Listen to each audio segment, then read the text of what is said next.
กับเป็นเทศกาลที่ว่าปีหนึ่งมีครั้งหนึ่งเนาะที่ว่าเตรียมตัวกันสิกลับบ้านนัดพี่นัดน้องนัดพ่อนัดแม่ไว้เนาะเนาะว่าสงกรานต์สิกลับไปเยี่ยมบ้านเด้อสิกลับไปบ้านเด้อเนาะทางบ้านก็สิตั้งตารอคอยเฮาเนาะเนาะเพราะเป็นเทศกาลที่ว่าแรงงานลาวเฮาสิแบบหลั่งไหลกันกลับบ้านเนาะปีใหม่ก็บ่เท่าใดเนาะว่าถึงว่าปีใหม่สากลก็บ่เท่าใดก็บ่ได้ค่อยกลับเนาะตรุษจีนก็บ่ได้ค่อยกลับเนาะส่วนมากสิมานินสงกรานต์นี่แหละเนาะประกันหลังไหลกลับบ้านเนาะเพราะสงกรานต์บ้านนาก็เป็นปีใหม่เนาะ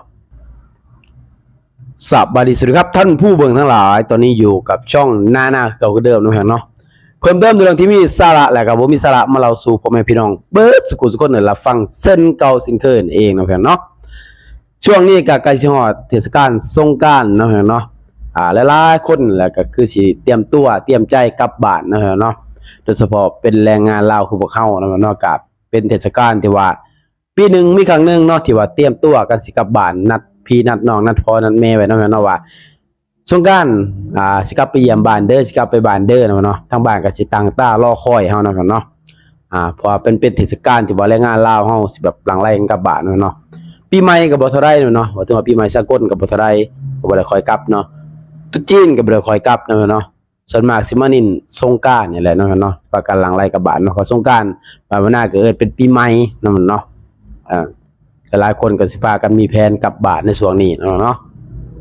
ก็ไปซื้อข้าวซื้อของเตรียมตัวแล้วเนาะกับกระสอบลายอันใหญ่ๆเนาะเต็มแล้วอยู่ม.10เนาะเตรียมแบบว่าซื้อข้าวซื้อของเนาะทางบ้านก็เตรียมตัวแล้วตั้งหน้าตั้งตารอคอยลูกเต้ากลับบ้านกลับซองเนาะเฮาก็จะกลับไปเยี่ยมพ่อเยี่ยมแม่เยี่ยมพี่เยี่ยมน้องเยี่ยมลูกเยี่ยมเต้าเนาะ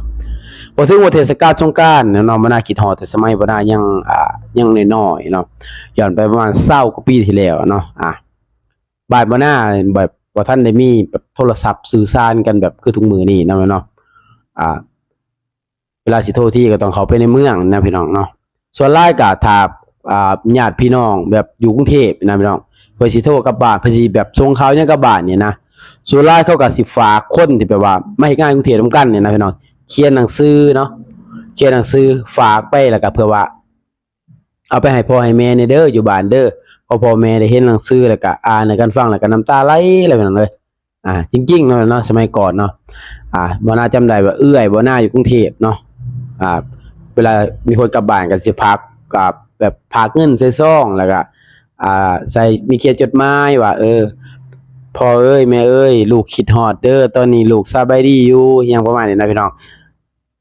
ตอนนี้ลูกสบายดีอยู่พ่อแม่เด้สบายดีบ่เป็นจังไดทั้งนั้นกินข้าวหลายๆนี่เด้อลูกเป็นห่วงลูกคิดฮอดบางว่าสงกรานต์หรือว่าปีใหม่นี่ลูกสิกลับไปเยี่ยมเด้อสินะพี่น้องเนาะทางพ่อทางแม่ก็ตั้งตารอแล้วเนาะพี่น้องบัดนี้ว่าสงกรานต์มาปีนี้นี่ตั้งตารอว่าลูกสิกลับบ้านเนาะบ่น่าจำได้เลยเวลารถคันใดผ่านหมู่บ้านนี่นะพี่น้องเฮาก็สิเวลามันจอดเนี่ยนะรถจอดเนี่ยนะเฮาก็สิลุ้นแล้วอุ๊ยไผมาบางทีก็ผิดหวังเนาะบ่แม่นครอบครัวเฮาบ่แม่นคนในครอบครัวเฮาก็คนอื่นมาก็เฮาก็ดีใจเขาก็โฮกันไปโอ้มาจากกรุงเทพกรุงไทยเขาก็คนก็ไปสวยกันถือกระทงถือกระสอบลายพายกระเป๋าถือของกินของอยากถือเครื่องนุ่งห่มคืออิหยังปึ๊บส่วนคนกลับแต่บ้านถึงกรุงเทพก็บางคนก็ใส่แว่นตาใส่เกงยีนเนาะใส่ทรงยีนเนาะใส่หมวกเนาะลากกระเป๋าก็มีบางคนก็พายกระเป๋าก็มีเนาะรู้สึกว่าเขางามเนาะรู้สึกว่าบางทีก็เขาสะอาดขาวเนาะในสายตาที่บ่น่าเลียวนะซึ่งว่าคนมาจากกรุงเทพนี่คือมีแต่คนสะอาดงามตาคือมีแต่คนแบบเกี่ยงนะพี่น้องเกี่ยงเก้านะบางคนอยู่บ้านขี้ร้ายนะพี่น้องเวลาไปกรุงเทพกลับมาบ้านรู้สึกว่าเขาก็ขาวเขาก็งามผู้ชายก็หล่อนะตาดีรู้สึกว่าขาวขึ้นโลดนะพี่น้องเพราะว่าเขาบ่ค่อยถือแดดนะพี่น้องเนาะซื่อว่าเป็นญาติเฮาซะเวลามาไผมันมาโอ้ยเอื้อยเฮามาก็แล่นแล้วเนี่ยพ่อแม่ก็ดีใจแล้วเนาะพ่อแม่ก็ดีใจแล้วพาเอื้อยเฮามาเห็นพ่อเห็นแม่ก็กอดพ่อกอดแม่ให้เนาะเฮาก็น้ำตาไหลเนาะว่าเพราะว่าบางทีบางคนบ่ได้กลับทุกปีนะพี่น้องเอ้ยบางทีแบบ3ปี4ปีกลับเทื่อนึงก็คิดฮอดเนาะติดต่อก็บ่คือติดต่อคือกันทุกวันนี้ได้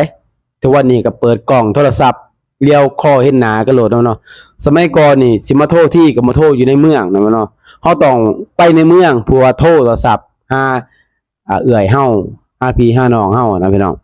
บ่ซั้นก็ต้องนอนรออยู่ในเฮือนญาติพี่น้องเพื่อว่าเอื้อยเฮาโทรกลับเนาะอ่าบางครั้งก็บางครั้งบ่น่ายังเคยขามมาฟังไทยได้กับแม่บ่น่าเนาะเพื่อมาโทรศัพท์หาเอื้อยเนาะหาเอื้อยโทรศัพท์หาเอื้อยเพราะว่าแต่ก่อนนี่อยู่ฝั่งลาวมันก็สัญญาณบ่ค่อยดีเนาะส่วนเอาไปในเมืองแล้วสัญญาณก็ยังบ่ค่อยดีปานใดสินะพี่น้องเสียเงินลาวกับขามมาฟังอ่าฟังไทยซะเนาะแล้วมาบุญเลยแต่ก่อนนี่บุญปากแซงเนาะบ่น่ามาบุญปากแซงแต่ก่อนก็สิติดต่อโทรหาเอื้อยหาอ้ายสินะหาเอื้อยสินะแล้วก็สิบอกด้วยว่าสงกรานต์เด้อแม่เด้อสิกลับบ้านเด้อสินะเฮาก็ตั้งความหวังไว้ว่าลูกเฮาสิกลับบ้านเนาะบางทีก็คนมาในหมู่บ้านก็มีจดหมายมาจดหมายจากลูกจะเด้อให้พ่อให้แม่เฮาเนาะเฮาก็ฟังแล้วพ่อแม่เฮาอ่านเนาะว่าอ่านแล้วว่าจังได๋เนาะบางทีพ่อแม่เฮาก็น้ำตาไหลคิดฮอดลูกนะพี่น้องเพราะว่าที่บ้านนอกเฮาแหละเนาะเวลาลูกกลับบ้านปึ๊บโอ้ยดีใจแฮงเลยเนาะ